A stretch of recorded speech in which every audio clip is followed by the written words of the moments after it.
आज हम पढ़ेंगे हिंदी का अगला टॉपिक अव्ययी। अव्ययी जो रीट में स्पेशल लगता है, रीट लेवल 1 और 2 दोनों में इससे प्रश्न आता है बार, और ये कोर्स में भी है। तो हम पढ़ेंगे अव्ययी। अव्ययी क्या होते हैं?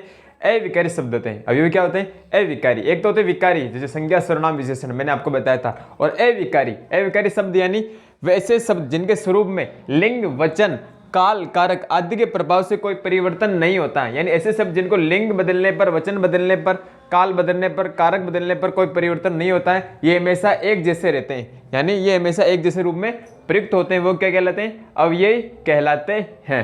ठीक है, ये हो गया पहला प्रश्न। दूसरा प्रश्न, अव्ययी कितने प्रकार के होते हैं? अब कुछ किताब आप देखोगे 4 प्रकार, कुछ में 5 प्रकार, एक किताब में देखो उसमें 6 प्रकार। मानवीय राइटर किताब थी वो, उसमें 6 प्रकार दे रखे थे। फिर मैं भी कंफ्यूजन हुआ, मुझे भी।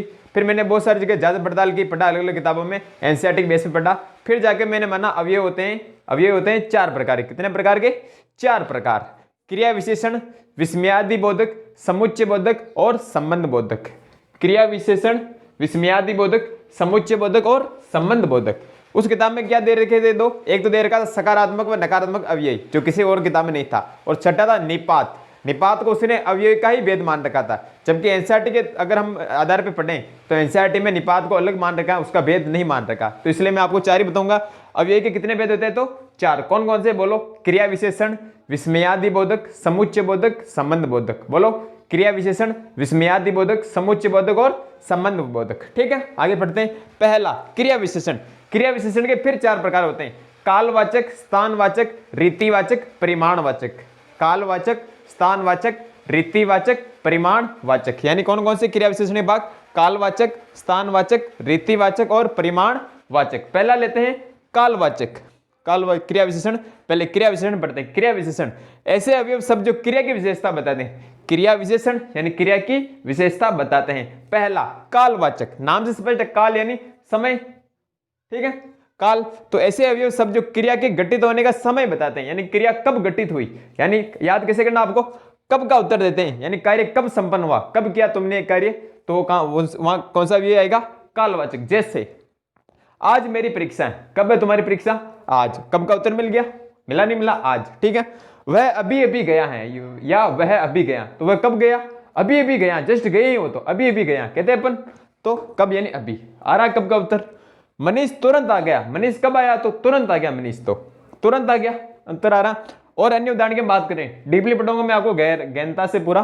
तो अन्य उदाहरण बात करें, कल, वह कल आया था। कल में कब का उत्तर आ रहा? जब, प्रतिदिन, प्राय, अभी अभी, लगातार, अब, तब, पहले, बाद में, प्रातः, तुरंत आदि। ये शब्द आने पर भी कौन सा अव्यय होगा? तो क्रिया विशेषण। क्रिया विशेषण का कौन सा होगा? तो कालवाचक। ठीक है, स्क्रीनशॉट लीजिए, आगे बढ़ते हैं। अब अगला है बी, क्रिया विशेषण का दूसरा भाग, स्थानवाचक क्रिया विशेषण। नाम से स्पष्ट है, स्थान। ऐसे अवयव शब्द जिनसे क्रिया के घटित होने के स्थान का बोध होता है, यानी हमें पता चलता है कि क्रिया किस स्थान पे घटित हुई है, वहां कौन सा अविकारी शब्द या अवयव होगा। तो स्थानवाचक क्रिया विशेषण। जैसे खेल का मैदान विद्यालय के पास स्थित है। अब खेल का मैदान कहाँ स्थित है? विद्यालय के पास स्थित है। पता लग रहा है विद्यालय के पास स्थित है, स्थान का हमें पता लग रहा है, तो कौन सा अवयव होगा? स्थानवाचक क्रिया विशेषण। ठीक है, अगला उदाहरण, रमेश यहाँ रहता है। अब रमेश कहाँ रहता है? तो रमेश यहाँ रहता है, स्थान का बोध हो रहा है, स्थानवाचक क्रिया विशेषण। तीसरा उदाहरण, लड़का बाहर सोता है। लड़का कहाँ सोता है? तो लड़का बाहर सोता है। चौथा, लड़का नीचे पढ़ता है। लड़का कहाँ पढ़ता है? तो नीचे पढ़ता है। ऐसे अन्य उदाहरण की हम बात करें, यहाँ, वहां, वहीं, कहीं, ऊपर, नीचे, बाएं, पास, दूर, अंदर, बाहर, सामने, निकट आदि। अगर किसी वाक्य में ये शब्द प्रयुक्त होंगे तो वहां कौन सा अव्यय होगा? स्थानवाचक क्रिया विशेषण। ठीक है, अगला लें, सबसे महत्वपूर्ण, इससे प्रश्न आए गए हैं, रीट में बहुत बार प्रश्न इससे आता है, रीतिवाचक क्रिया विशेषण। समझते ध्यान से। ऐसे अव्यय शब्द जो क्रिया की विधि, स्थिति, रीति, तरीके, शैली को प्रकट करते हैं। कहने का मतलब क्या है? क्रिया की विधि, स्थिति, रीति, तरीके, शैली को प्रकट करते हैं, रीतिवाचक क्रिया विशेषण कहलाते हैं। जैसे पहले मैं आपको वाक्य बता दूं, पहले उदाहरण बता दूं। जैसे शब्द कौन से आएंगे इसमें? धीरे, ऐसे, अचानक, अच्छी तरह, जरूर, सचमुच, वास्तव में, शायद, इसलिए, ध्यानपूर्वक। जैसे मैं आपको कहता हूं ध्यानपूर्वक पढ़ाई किया करें, तो वहां कौन सा अब ये होगा? रीतिवाचक क्रिया विशेषण। उदाहरण की बात करें, तुम बहुत धीरे धीरे चलते हो, जरा तेज कदम चलाओ, झटपट पहुंचना है। अब इस वाक्य में 3 के रीतिवाचक क्रिया विशेषण आ रहे हैं, कौन कौन से? तुम बहुत धीरे धीरे चलते हो, धीरे धीरे आ गया। जरा तेज कदम चलाओ, तेज रीतिवाचक। झटपट पहुंचना, झटपट भी क्या? रीतिवाचक। पूछा गया प्रश्न है, ध्यान रखना। अगला, वह चुपके से चला, वह चुपके से चला, तो चुपके से भी क्या है? रीतिवाचक क्रिया विशेषण। अगला देखें, वह सचमुच नौकरी छोड़कर विदेश चला गया। अब यहां सचमुच आ गया, तो कौन सा विशेष अवयव होगा? रीतिवाचक क्रिया विशेषण। ठीक है, रीतिवाचक क्रिया विशेषण अवयव। अगला, विपिन धीरे बोलता है, विपिन धीरे बोलता है, तो धीरे आ गया यहाँ पे, तो रीतिवाचक। पूछा गया प्रश्न, ध्यान रखना। अंकिता जोर से पढ़ती है, अंकिता जोर से पढ़ती है, जोर जोर से, तो रीतिवाचक क्रिया विशेषण अवयव। अगला अंतिम महत्वपूर्ण आया हुआ प्रश्न है, भास्कर कल आया और आज अचानक चला गया। अब आप प्रश्न के लैंग्वेज को समझिए। निम्न वाक्य में कौन सा अवयव है? कालवाचक, स्थानवाचक, रीतिवाचक, परिमाणवाचक। तो आपको वरीयता देनी है रीतिबोधक। किसको देनी है? रीतिबोधक। लेकिन अगर 2 युग्म आ जाए, इसमें कौन सा अवयव है? निम्न वाक्य में अवयव है, जैसे कालवाचक, स्थानवाचक, कालवाचक, रीतिवाचक, रीतिवाचक, स्थानवाचक, ऐसे अवयव आ जाए उदाहरण। तो फिर आपको क्या करना, देखो, भास्कर कल आया, कब का उत्तर मिल रहा है? कब मैंने बताया था आपको? कालवाचक। भास्कर कब आया? तो कल आया, कल का उत्तर हो गया। तो पहला तो कौन सा हो गया? कालबोधक। और अचानक चला गया, अचानक, तो कौन सा है? रीतिवाचक। तो इसमें कालबोधक और रीतिबोधक दोनों अवयव प्रयुक्त हो रहे हैं। ठीक है, तो ये पहला अपना अवयव हो गया क्रिया विशेषण। स्क्रीनशॉट लीजिए, बाकी 3 पढ़ते हैं। विशेषण का चौथा लास्ट प्रकार है, अंतिम प्रकार है परिमाणवाचक क्रिया विशेषण। परिमाण यानी क्या करता है? मात्रा, यानी क्रिया की मात्रा को व्यक्त करता है। यह क्रिया की मात्रा को दर्शाते हैं। जैसे उदाहरण की बात करें, थोड़ा थोड़ा, जितना, उतना, कम, अधिक, कुछ, मात्र, जरा, अति, तनिक आदि। जैसे उदाहरण, सुर्पणा जरा सा खाती है। अब सुर्पणा कितना खाती है? जरा सा। सुर्पणा कितना खाती है? जरा सा खाती है, यानी परिमाणवाचक क्रिया विशेषण। देव बहुत सोता, देव कितना सोता? बहुत सोता है, बहुत की कोई सीमा नहीं है, तो परिमाणवाचक क्रिया विशेषण। वह उतना ही बार उठा पाएगा, वह उतना ही बार उठा पाएगा, उससे ज्यादा उठाने की उसकी क्षमता नहीं है, तो उतना ही यानी परिमाणवाचक क्रिया विशेषण। जितना चाहो ले लो, जितना चाहो उतना आप ले सकते हो, अपनी इच्छा है, तो परिमाणवाचक क्रिया विशेषण। नदी में पानी अधिक बह रहा है। अब नदी में पानी कितना बह रहा है? अधिक बह रहा है, तो अधिक परिमाणवाचक क्रिया विशेषण। अब दूसरा विशेषण लेते हैं, पहला क्रिया विशेषण, दूसरा समुच्चय बोध, विस्मयादि बोधक। क्रिया विशेषण विस्मयादि बोधक, तो दूसरा है विस्मयादि बोधक अवयव। विस्मयादि बोधक नाम से स्पष्ट है, यानी कोई हमें विस्मय होता है एक बात का, जैसे हर्ष, शोक, आश्चर्य, तिरस्कार, लज्जा, घृणा, प्रशंसा, भय आदि मनोभाव व्यक्त करते हैं। हर्ष यानी खुशी, शोक यानी दुख, आश्चर्य यानी अचंभित, सरप्राइज, तिरस्कार, लज्जा, घृणा, प्रशंसा, भय, डर आदि भावों का मनोभाव व्यक्त करते हैं। जैसे उदाहरण बात करें, वाह है कितना भव्य चित्र है, वाह कितना भव्य चित्र है, कहते हैं अपन अरे ये कैसे संभव, अरे ये कैसे संभव, उसके इतने नंबर कैसे आ गए, कहते हैं अपन अरे यार उसके नंबर इतने कैसे आ गए, तो विस्मयादि बोधक। अब अलग अलग प्रकार में आपको पूरी गहनता से पढ़ाऊंगा कि प्रश्न आपका छूटना नहीं चाहिए, गहनता से पढ़ो। हर्ष सूचक कौन कौन से आते हैं? आहा, वाह है, शाबाश, बहुत खूब, कहते हैं अपन, तो हर्ष सूचक जिनसे हमें खुशी प्रकट होती है। ठीक है, दूसरा शोक सूचक, पूछा गया एग्जाम में, ध्यान रखना। शोक सूचक आ है, हाय, ओए, उफ, राम राम, कहते हैं अपन, तो शोक सूचक। भैया विस्मय सूचक, डर वाला, अरे रे बाप रे, अरे रे ऐसा मत करो, बाप रे ऐसा मत करो, तो भैया विस्मय सूचक। ठीक है, आश्चर्य सूचक, आश्चर्य होता है एकदम, क्या, ए, है, आदि, कहते हैं अपन, तो आश्चर्य सूचक। तिरस्कार सूचक, किसी को हम नीचा दिखाने की कोशिश करते हैं, तिरस्कार, छी छी, हट, धिक्कार है तुझ पे, कहते हैं अपन, तो छी, हट, दिक, ये क्या है? तिरस्कार सूचक। स्वीकार सूचक यानी स्वीकारना किसी बात हो, जी जी मेरा नाम अरविंद है, हाँ हाँ मैंने ये काम किया, तो स्वीकार सूचक। ठीक है, अभिवादन सूचक, किसी का अभिवादन करते हैं अपन, कोई मेहमान आता घर पे तो नमस्ते, प्रणाम, सलाम, बधाई हो, कहते हैं अपन, तो वो अभिवादन सूचक। चेतावनी सूचक, किसी को चेतावनी देना कि ये कार्य मत करो वरना तुम्हारे साथ ऐसा हो सकता है, जैसे होशियार, खबरदार, सावधान, ऐसा मत करो, सावधान, आगे पुल है, पानी पे होने पर पार ना करे, कहते हैं अपन, पानी दिखे होने पर, तो सावधान। कृतज्ञता सूचक, किसी के प्रति कृतज्ञता दर्शाना, धन्यवाद, अपन कहते हैं धन्यवाद आपने मेरी मदद की। शुक्रिया, जिंदाबाद, कहते हैं जिंदाबाद, नेताजी जिंदाबाद करते हैं अपन, तो जिंदाबाद। तो ये हो गए विस्मयादि बोधक अवयव, पूरा डीपली बता दिया मैंने आपको, स्क्रीनशॉट लीजिए, फिर आगे 2 बच्चे रहे हैं वो 2 पढ़ते हैं। ठीक है, ये हम पढ़ते हैं समुच्चय बोधक अव्यय। समुच्चय बोधक रीट 2017 में इसकी परिभाषा पूछी गई थी समुच्चय बोधक अव्यय से।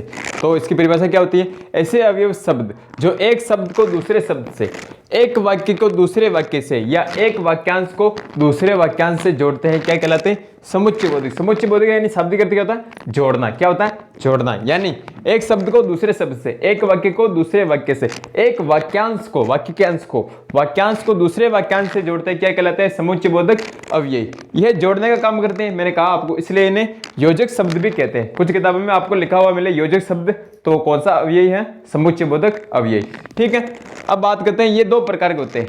कितने प्रकार? दो प्रकार के। पहला समानाधिकरण और दूसरा व्यधिकरण। समानाधिकरण और दूसरा व्यधिकरण। पहला समानाधिकरण समुच्चय बोधक अव्यय। समानाधिकरण समुच्चय बोधक अव्यय। समानाधिकरण समान ऐसे अवयव शब्द जिनके द्वारा मुख्य वाक्य जोड़े जाते हैं।